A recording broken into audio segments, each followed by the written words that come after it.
Merci à vous toutes et à vous tous de faire confiance à votre chaîne. C'est l'émission Entre les lignes. Mesdames et messieurs, vous le savez, l'actualité reste dominée par la problématique du changement ou de la révision constitutionnelle, bref, de la réforme constitutionnelle. On va donc essayer de s'apaisantir sur ce sujet, sans oublier d'autres questions, notamment les sanctions contre l'ancien président de la République. On va revenir également sur la conférence de presse du président de la République qui est aujourd'hui décryptée par toute la classe sociopolitique de notre pays. Merci encore une fois de nous faire confiance. En face de nous, un élu du peuple. C'est le député national Olivier Tombé Tombé.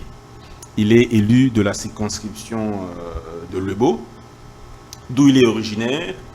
Il est également licencié en psychologie clinique à l'université de Kinshasa, à la faculté de psychologie. Il est également donc ancien ministre provincial, actuellement il est donc député national, ancien conseiller du gouverneur de la province du Kasaï. Merci d'être avec nous encore une fois, monsieur le député national Olivier Tombé Tombé. Comment allez-vous? Je veux bien, merci. Monsieur Dan, un réel plaisir de me recevoir chez vous. Je ne savais pas que vous aviez aussi des portes aussi ouvertes pour recevoir aussitôt émis le vœu et aussitôt accordé. Merci de nous recevoir sur votre plateau. Je vous en prie. Est-ce que je vous ai bien présenté ou il y a des aspects qui manquent que vous voudriez ajouter? Vous avez tout dit. Je suis député national. Je suis toutes les autres fonctions, c'est des fonctions honoraires, ministre provincial des travaux publics, conseiller du gouverneur du Kasaï et un peu aujourd'hui assistant à la faculté de psychologie et des sciences de l'éducation, où je suis inscrit au DEA qui peut d'un moment à l'autre être défendu par votre serviteur. Merci beaucoup. Monsieur Olivier Tombé Tombé, donc vous êtes donc député national. On va donc prendre notre sujet du jour, le taureau par les cornes, la question du changement de la Constitution. Première étape, les préalables du changement de la Constitution. Touchons d'abord le régime. Le régime qui est en application dans notre Constitution. Quelle est votre appréhension par rapport à cela? Merci beaucoup. Oui. Le régime politique actuel, sans aller trop dans le détail, c'est un régime plus ou moins hybride qui prend les aspects et à la fois parlementariste et semi-présidentiel. Oui. Mais pour les juristes, ils aiment bien appeler ça régime parlementaire rationalisé, mais qui aujourd'hui n'est pas en soi un problème, mais le problème c'est lorsque nous décryptons, nous décelons les décalages qu'il y a, lorsque nous abordons la question par exemple du président de la République. Vous le trouvez qu'il est un président dans une posture passive, alors que toute la responsabilité en termes d'action, d'exécution, c'est le Premier ministre. Lorsque vous vous rendez compte, le chef de l'État au travers de ses tournées, c'est la population qui lui dit « nous voulons les routes, vous nous avez dit ceci, vous nous avez dit cela ». Et lorsque nous décelons ce besoin, le regard est orienté vers l'exécutif. C'est le chef du gouvernement, c'est le ministre sectoriel qui est appelé à répondre devant la représentation nationale, soit pour rendre compte. Mais nous nous disons, est-ce que plus le chef est, par le fait d'être élu au suffrage universel. Il répond du mandat de la population qui l'a élu. Est-ce qu'il fallait qu'il reste dans cette posture passive ou ça devrait quand même, il devrait quand même requérir un certain réajustement pour lui rendre quand même un peu de tonus quant à son action directement liée à ce mandat, au lieu que ça soit cette tournure qui voudrait que les actions émises. Ça veut dire que le fait qu'il n'est pas responsable devant le Parlement, c'est un handicap majeur pour lui d'appliquer sa volonté pour le peuple. Je m'en vais également. Ici, il est encore un peu plus à l'aise parce qu'il est majoritaire à l'Assemblée. Allons dans le cas où le chef n'a pas de majorité. Vous allez voir qu'effectivement, il sera difficile que le chef exécute son plan d'action et sa vision, parce qu'à un moment donné, ça sera arrêté quelque part. Vous êtes témoin de ce qui s'est passé à l'avènement du chef de l'État actuel avec le ministre Premier ministre Ilunga Kamba. Vous avez vu que dans certaines postures, les nominations qui arrivaient, il fallait parfois que vous rendiez compte par moment qu'il y avait un contre-saint qui freinait, qui retardait la décision du chef de l'État. Une ordonnance prise, il fallait attendre qu'il y ait le quitus du Premier ministre. Parfois, il est en déplacement, il faut chercher à qui il a laissé l'intérim. Pendant que la République a besoin que le chef de l'État réajuste sa politique au regard de ce qu'il est appelé à faire. Alors moi, je pense que autant le constituant se sont évertués à faire cette magie de la compilation de ces deux régimes, il fallait également qu'on réfléchisse sur comment redonner un peu plus d'énergie, pas pour le rendre, autocrate, pour que il soit... On ne veut pas aller tout droit dans ces régimes présidentiels, qui n'est pas du tout mauvais. Ce n'est que les utilisateurs ou les personnes humaines qui, par moment, lorsqu'on se rend compte que le pouvoir corrompt, d'après ce que certaines opinions pensent, ils pensent que ce régime présidentiel est un régime qui peut entraîner une certaine posture autocratique, dictatoriale et tout ça. Mais ce sont des textes. Vous voulez dire que la Constitution n'est pas en soi mauvaise, c'est l'application qui pose problème? Non, je n'ai pas dit ça. La Constitution en soi a beaucoup de failles. Un peu comme ce que disait le sénateur Modeste Bahati Lukobo, vous n'êtes pas du même avis du tout. Je suis en train de dire que la Constitution revêt plusieurs failles. Je vais vous démontrer. Je vous ai parlé de la posture du chef de l'État. Cette posture voudrait que le chef ait un peu plus de pouvoir, pas nécessairement cette attitude de conférer ses responsabilités au chef du gouvernement. Fallait que... Allez-y. L'article 91. Le gouvernement définit en concertation avec le président la politique de la nation.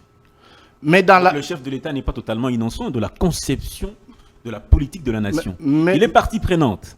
Mais dans l'exécution, cette décision est un peu conférée au chef du gouvernement qui a ses humeurs, qui a sa façon, la latence avec laquelle il peut aborder les questions face aux attentes de la population. Mais moi, je suis en train de dire qu'il y a des questions éminemment importantes qui peuvent relever d'une décision directe du chef. Mais dans le cas d'espèce, le chef ne peut dire « j'ai instruit ». Il y a parfois des instructions qui ne passent pas.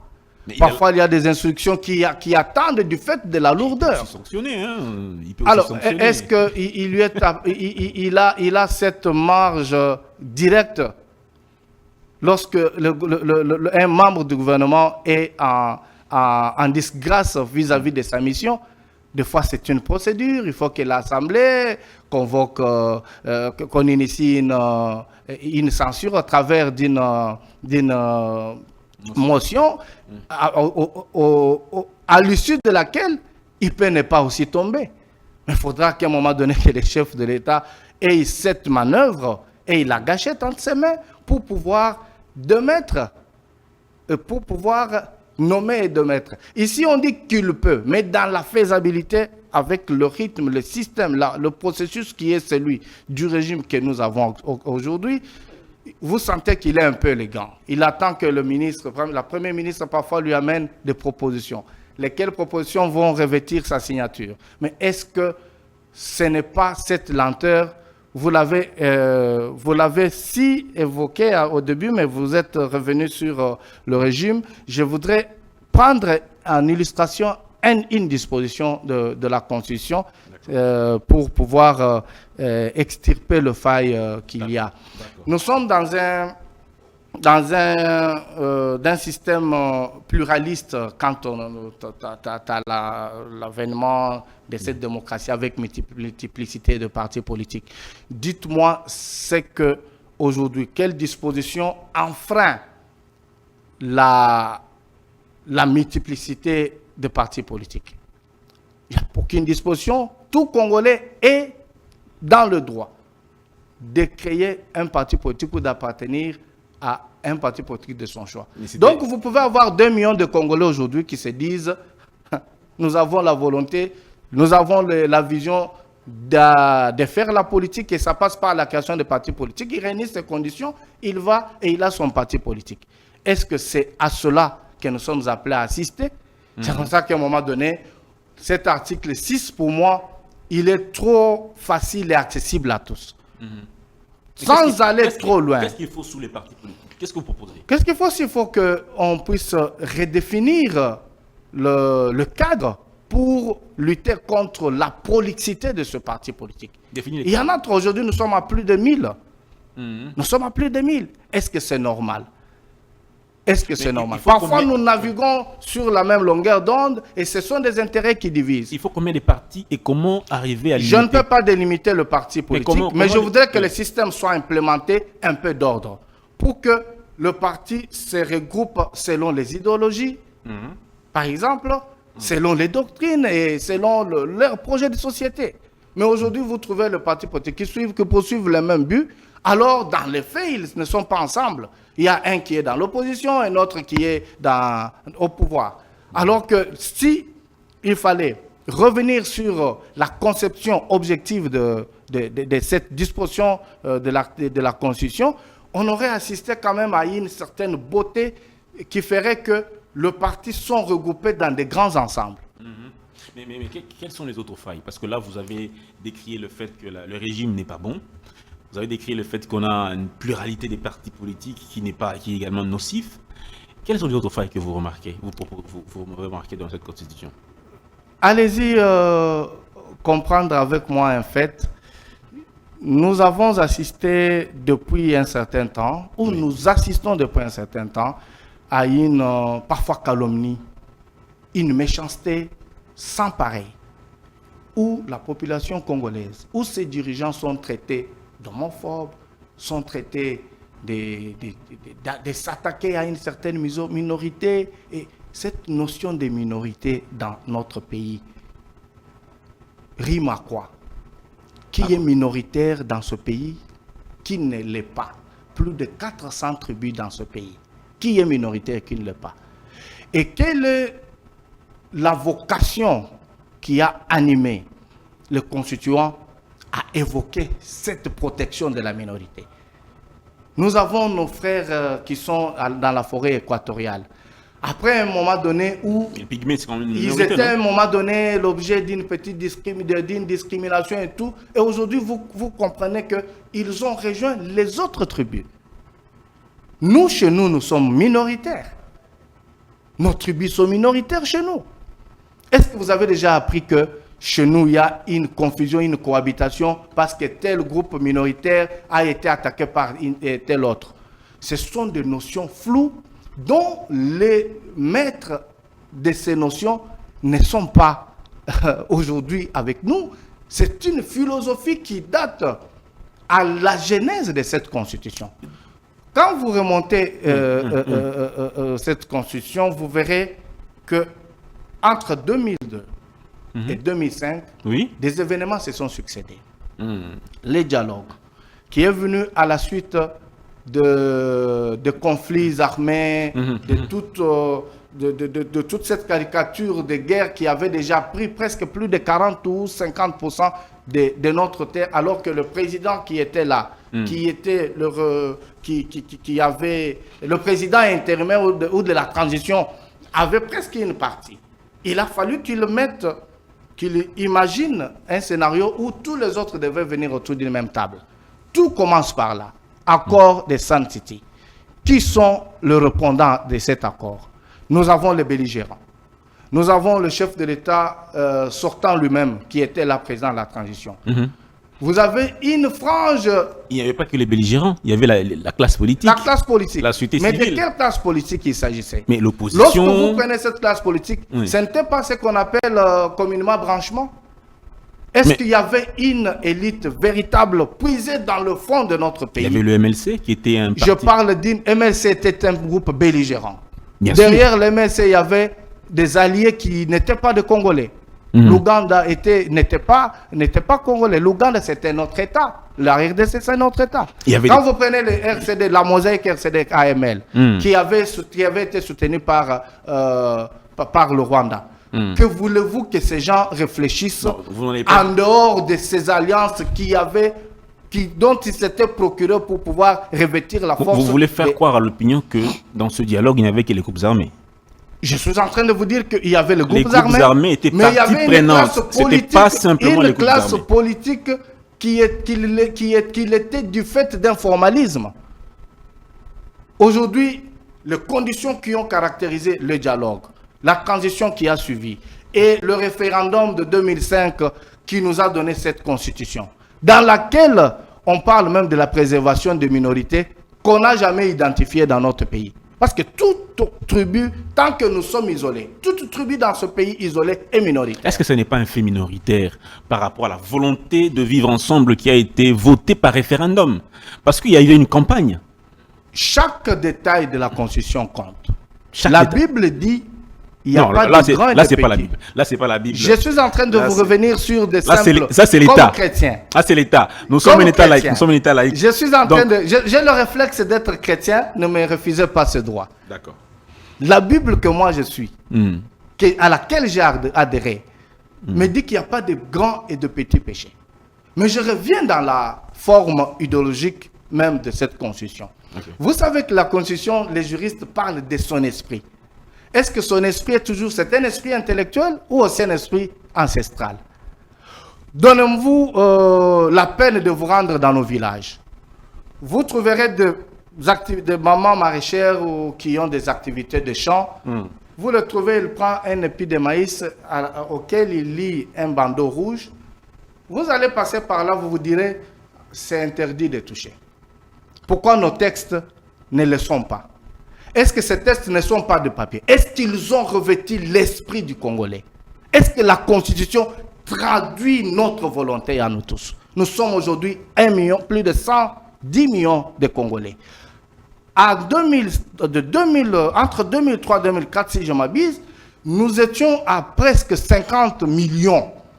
Est-ce que nous sommes restés le même? Cette démographie n'a-t-elle pas produit d'autres aspects? N'a-t-il pas produit d'autres considérations? Nous sommes restés dans le même périmètre? Est-ce que les besoins sont restés le même? La constitution américaine. Est-ce que cette constitution est capable de nous traduire notre esprit, notre volonté de vivre ensemble? Les Américains ont une constitution qui date depuis les années 18e siècle, donc vous ferez bien de comparer les Américains aux Congolais.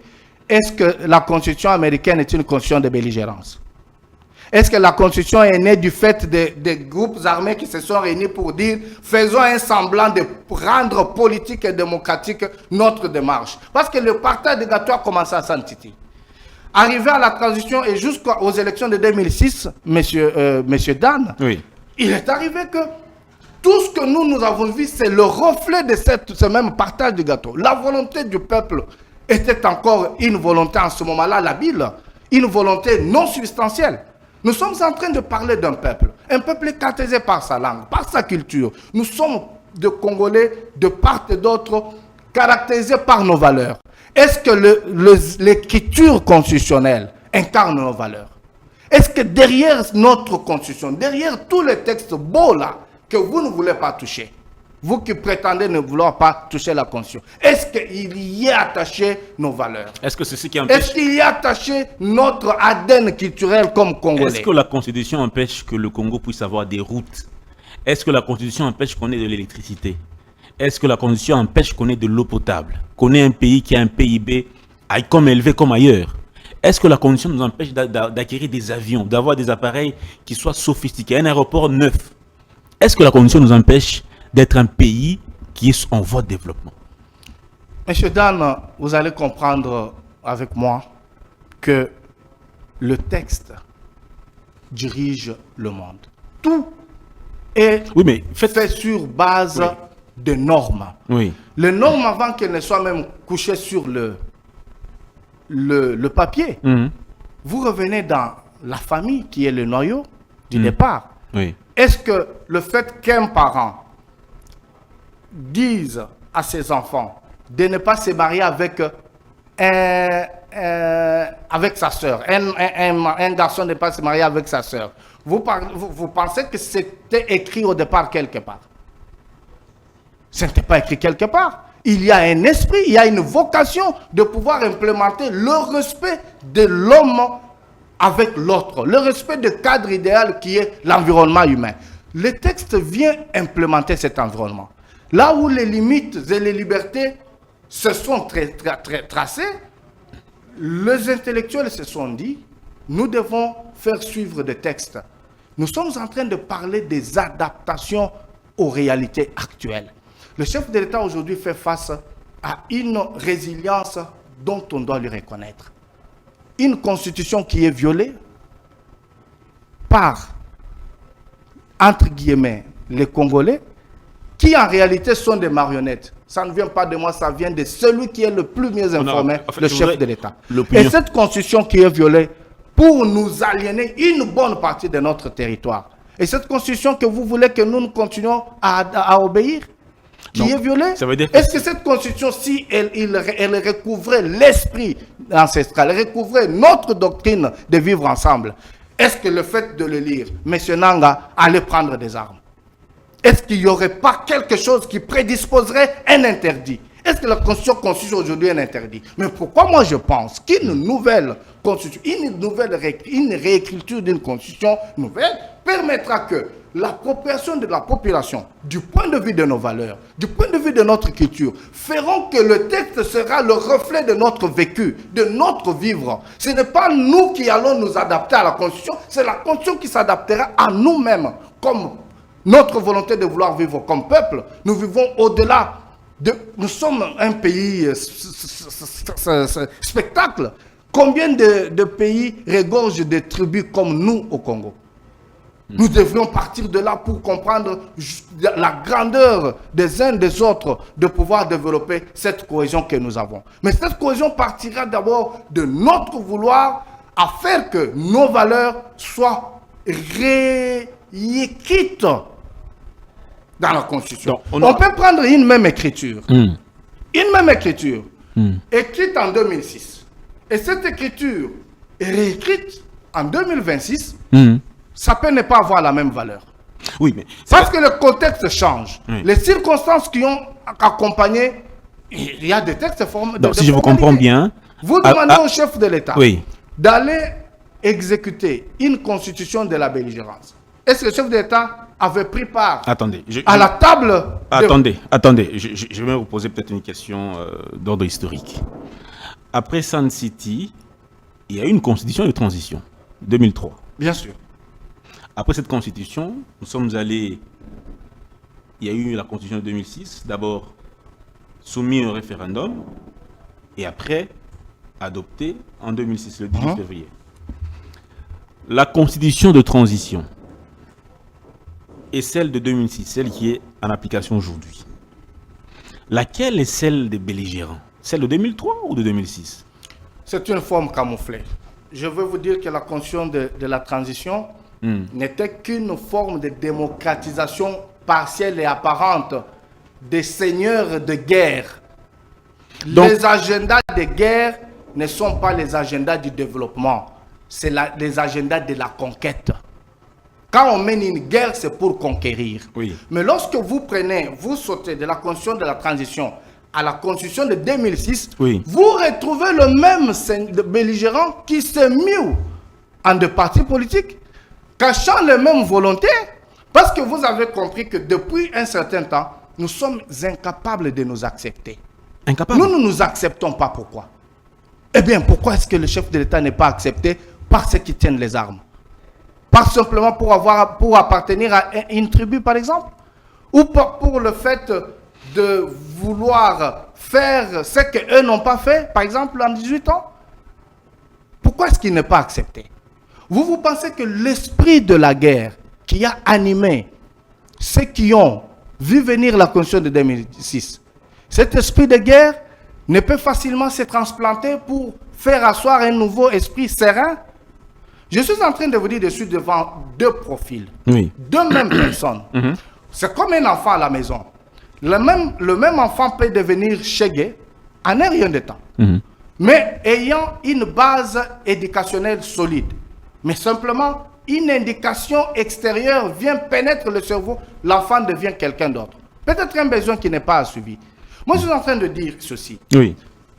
Ce n'était qu'un pont. Le pont pour faire habiller les belligérants en habits de politique. C'est ce qui s'est passé. Et c'est ce qui a fait que en 2006, on assiste aux élections. Et ces élections, qui avait concouru à ces élections? C'était le belligérant. D'accord. Devenu politique en ce moment-là. Est-ce qu'il y a d'autres aspects? Revêtu d'un processus démocratique mis en place en ce moment-là. Très bien. Alors, parlons un peu de la forme de l'État, parce qu'on apprend aussi que certains, ceux de votre famille politique qui défendent le changement de la forme de l'État, la forme qu'on a actuellement ne favoriserait pas le développement, serait un frein. Voilà, la RDC est un État unitaire, fortement décentralisé. Quel est votre avis par rapport à la forme de l'État actuel de notre pays? La forme de l'État en soi ne constitue pas un problème. Ok. La forme de l'État ne constitue pas un problème. Vous savez, dans ce pays, je l'ai dit tout à l'heure, qu'il s'agit de l'esprit et de la lettre. Esprit et lettre. Je suis un peu... Là, vous êtes philosophique, là, on ne vous comprend pas. Mais je voudrais vous dire, soyez pragmatique. Avant que le texte ne soit coché sur papier, il est l'œuvre de l'esprit. L'esprit est la lettre.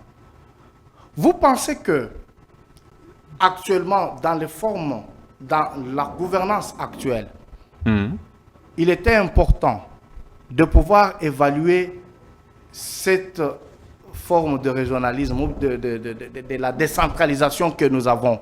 En l'évaluant, pensez-vous que nous sommes en train d'aller vers son effectivité, ou la priorité était d'abord de se focaliser sur les grands ensembles? Est-ce que dans la façon de faire, ou c'est l'implémentation de cette disposition, à mon avis, qui pose problème? Parce que le temps imparti pour pouvoir vulgariser cette disposition, vulgariser cette réforme, ce temps a été émaillé des autres réalités. Lesquelles? Lesquelles?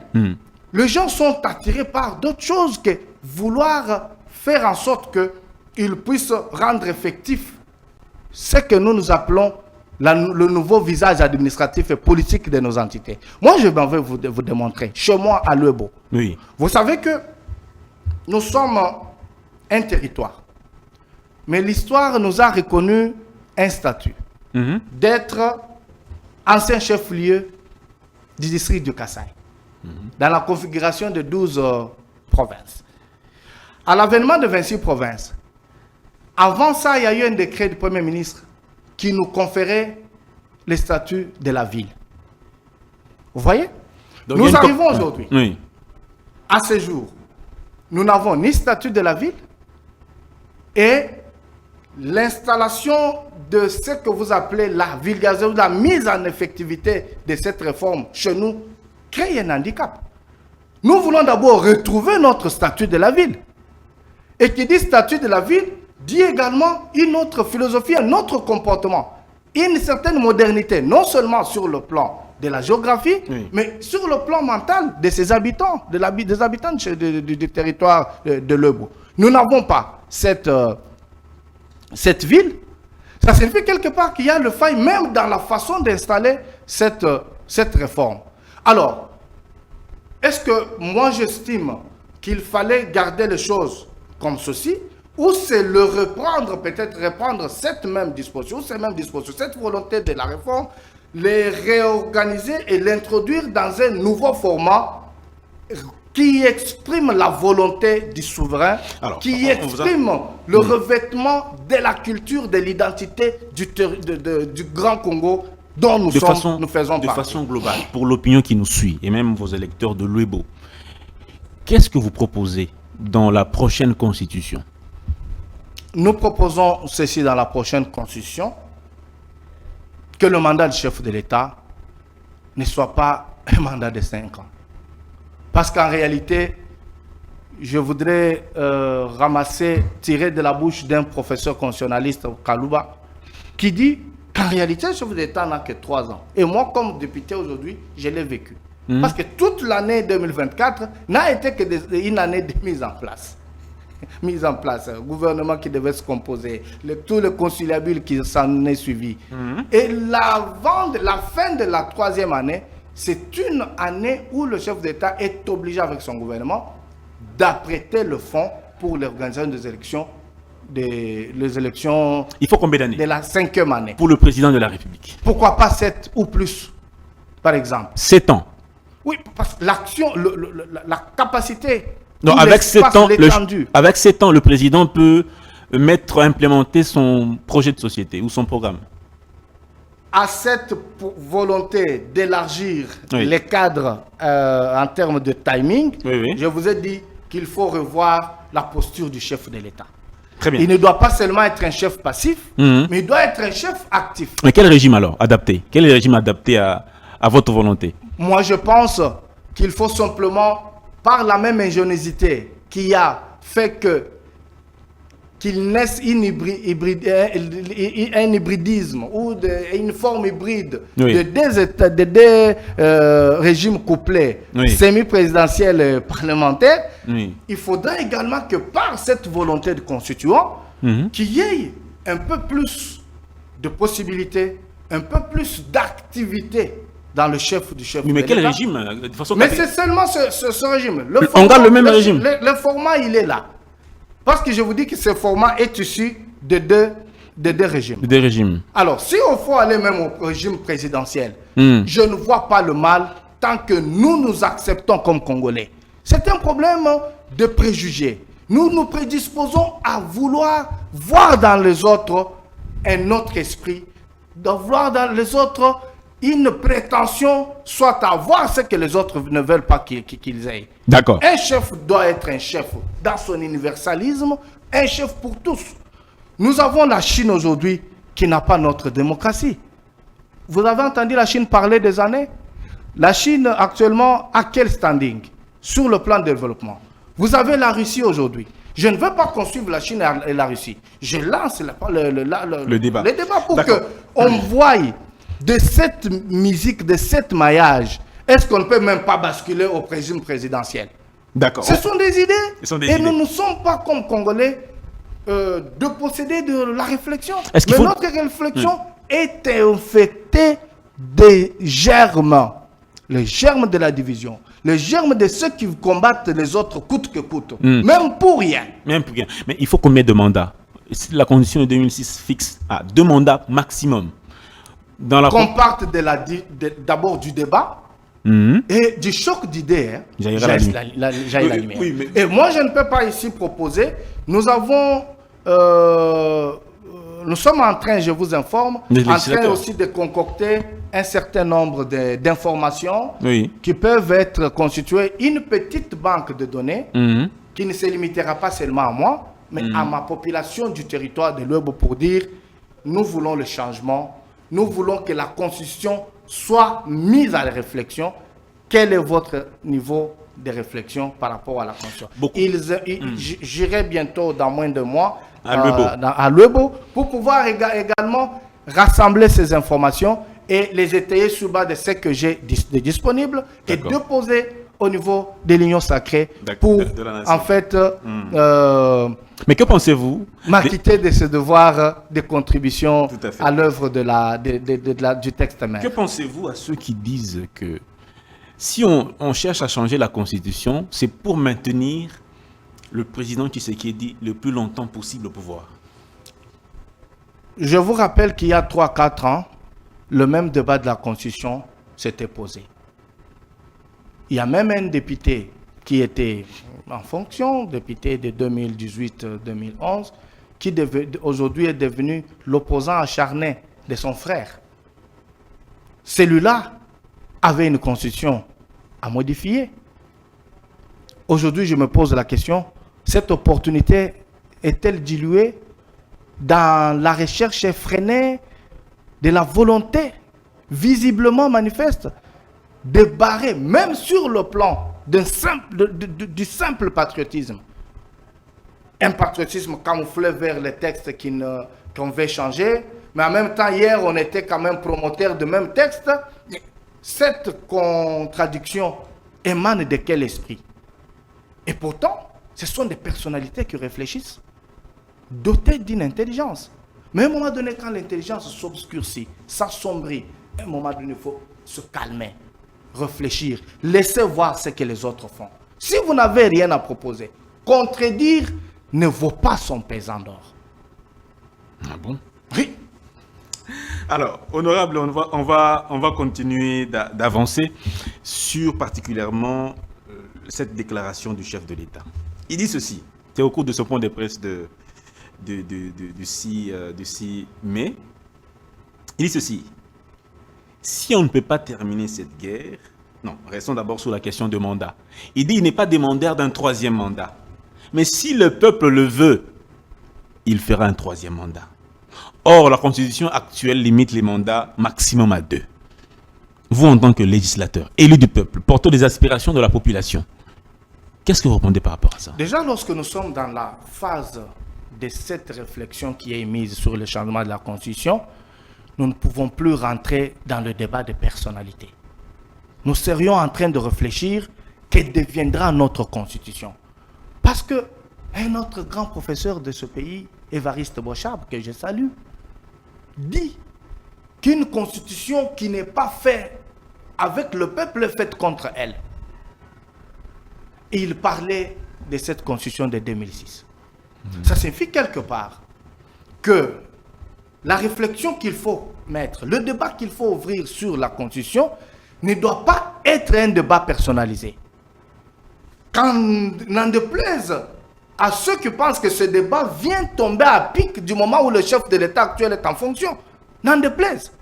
Ça pouvait être un autre chef de l'État. Ironie du sort. Mais ici, il arrive que la coïncidence est que pendant que nous voulons parler de la Constitution, le président de la République qui se trouve être au pouvoir, c'est Félix Antoine Tshilombo Tshisekedi. Pourquoi vous lui refusez le bénéfice tout président. Comme ça peut aussi ne pas être le bénéfice. Tout à fait. Lui-même l'a dit autrefois. Oui.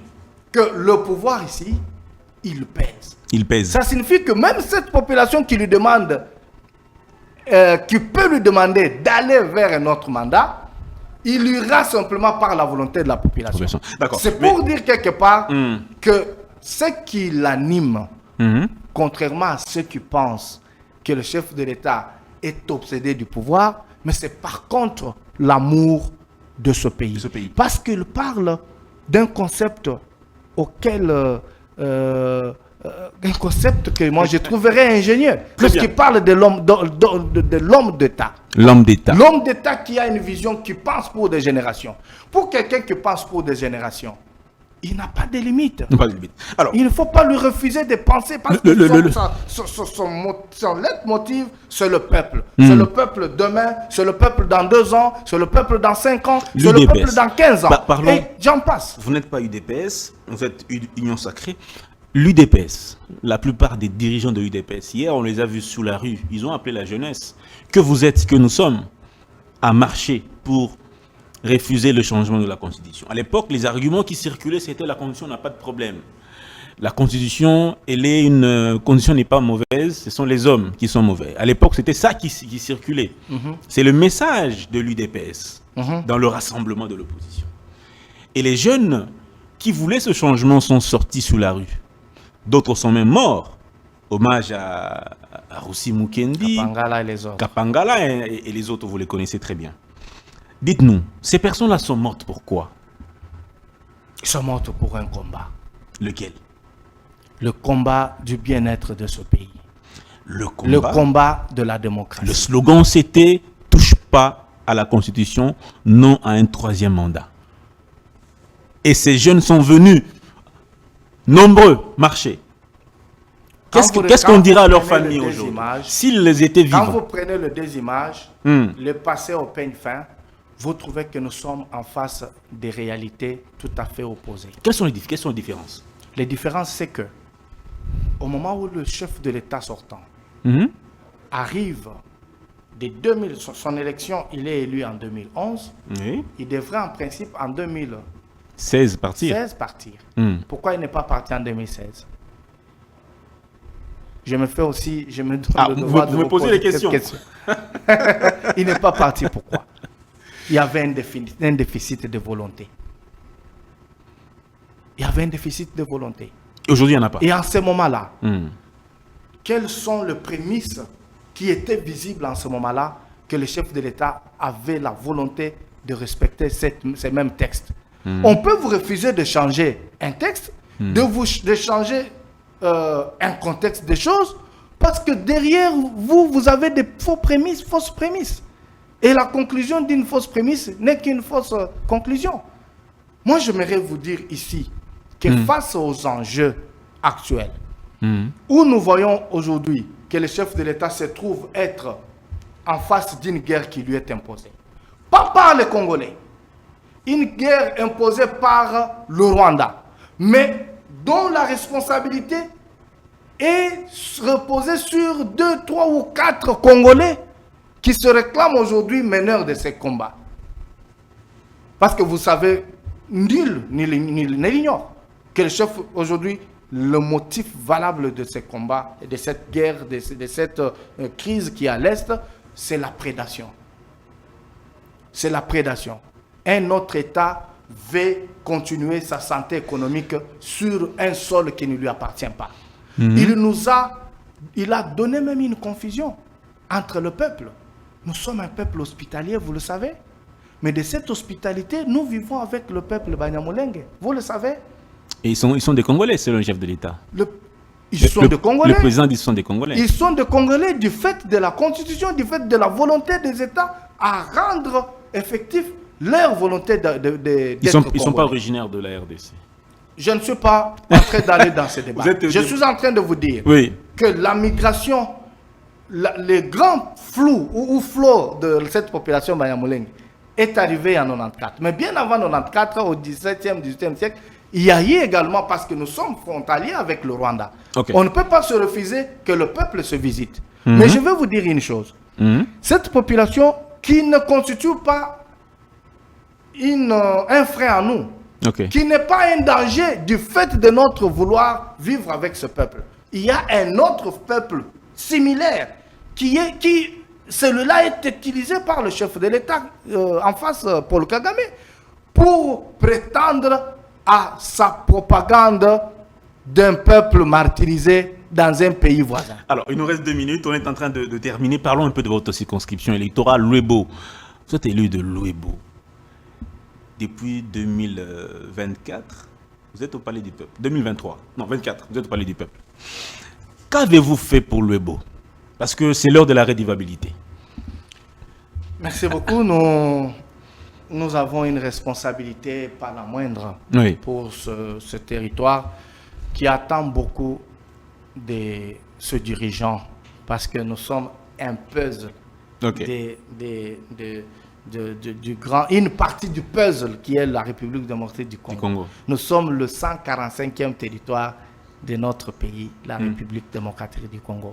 Et de ce point de vue-là, le mandat que nous avons, c'est un mandat de rédivabilité. D'accord. Nous avons dit à notre peuple, nous ferons parvenir le nom du territoire de Luebo. C'est d'abord le premier combat. Non, ça ne va pas suffire quand même. Je suis en train de vous dire. Ça ne va pas suffire. Est-ce que vous savez qu'une fois je suis en face d'un ministre de la place, Oui. je lui pose la question s'il connaît le territoire de Luebo, il dit c'est dans quelle Non, partie ce que vous avez fait, de la c'est juste province. faire connaître le nom de Luebo. Je suis en train de venir. Allez-y, allez-y. Faire connaître le nom de Luebo, ce n'est pas aller dire aux dirigeants qu'on est Luebo. Non. C'est apporter ses aspirations. Apporter, En termes de loi, qu'avez-vous proposé pour Luebo? pas d'abord en termes de loi, en termes de lobbying. Vous savez que Luebo n'avait pas un regard par le passé sur le budget qui est aujourd'hui un moteur de développement de l'exécutif national. Vous savez qu'il y a eu 2 années où le territoire de Luebo ne savait même pas qu'est-ce qui est contenu comme programme, qu'est-ce qui est contenu comme projet pour son territoire, pour les habitants de Luebo. Il n'y en avait pas. Je peux vous demander d'aller vérifier, mais à un moment donné, en saluant la volonté du chef de l'État par cette initiative louable des 145 territoires, le territoire de Luebo se trouve aussi cité. Enclavé. Très enclavé. Voilà le sort qui nous a été jeté. Est-ce que vous avez... On nous a oubliés comme territoire. C'est pourquoi je parle Aucun d'abord travail. de faire connaître le territoire de Luebo, se parler de ce qui ne va pas dans notre territoire, de l'état de délabrement de nos routes, de nos infrastructures coloniales, du temps colonial. Et pourtant, nous avions la vocation d'héberger plusieurs institutions. Nous étions une grande administration de notre province, le Grand Kassai, parce que nous étions le chef-lieu du district du Kassai. Nous avons hébergé dans le territoire de Luebo la toute première bibliothèque ou librairie, je m'abuse, qui a amené à la traduction de la Bible en Chiluba. Vous savez que du temps avant l'indépendance, le droit de l'homme a vu les premières empreintes être posées à partir de Luebo. Les missionnaires américains qui étaient à Luebo, ils ont commencé à dénoncer les abus en termes de droits de l'homme. Mais qu'est-ce que vous... Dans mon territoire de Luebo. Oui, oui. Et un territoire qui regorge cet historique. On est à la fin. Comment voulez-vous que nous soyons oubliés? Qu'est-ce que- Et ce que je fais, nous étions oubliés sur le plan de la paye des fonctionnaires. Ah bon? Nous n'apparaissions pas. Je suis allé parler au ministre, au VPM de la fonction publique. Il m'a salué, il m'a écouté, je le remercie. Aujourd'hui, nous avons connu un regain d'espoir où les fonctionnaires du territoire de Luebo sont en train d'être mécanisés. Mais rappelez-vous, 2 ans, 3 ans avant nous, il n'y en avait pas.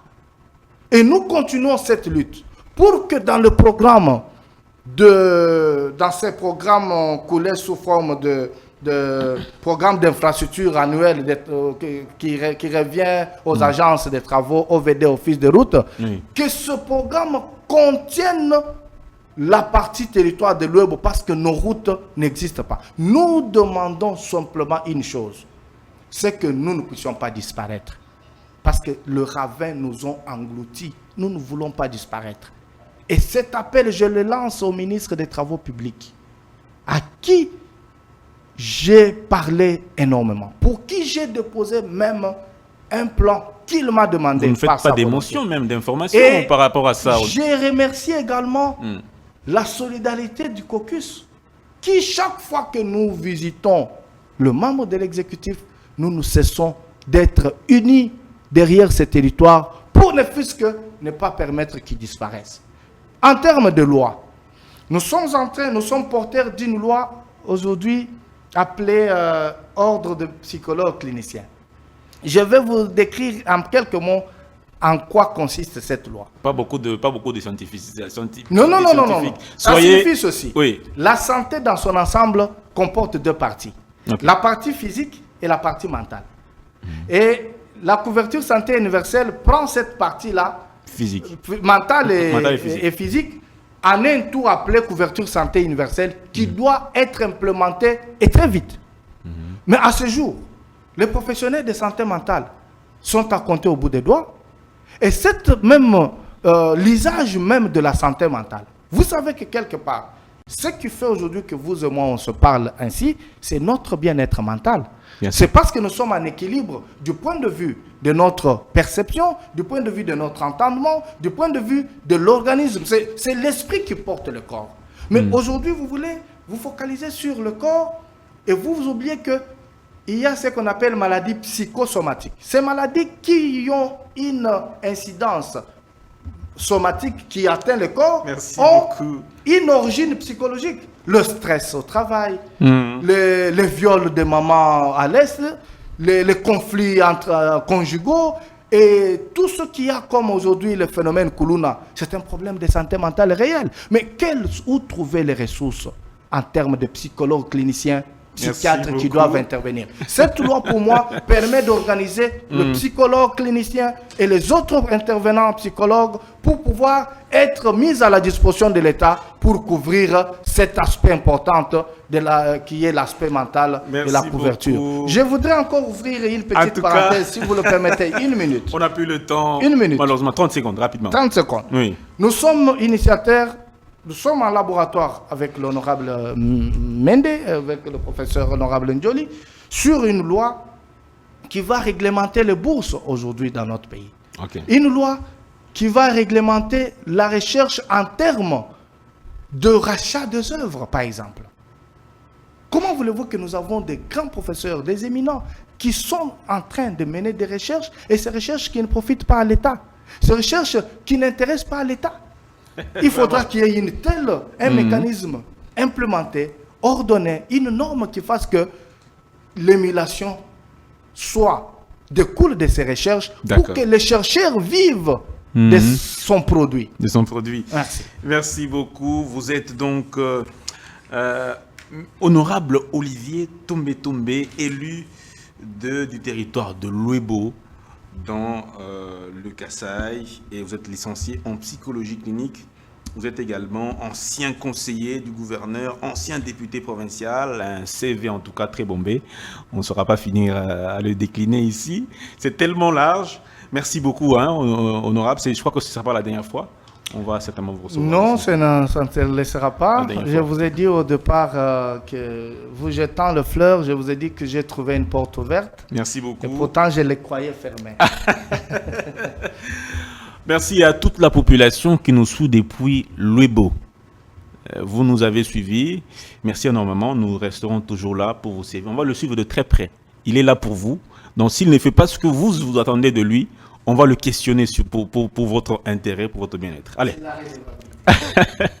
Portez-vous bien et excellente suite de programme.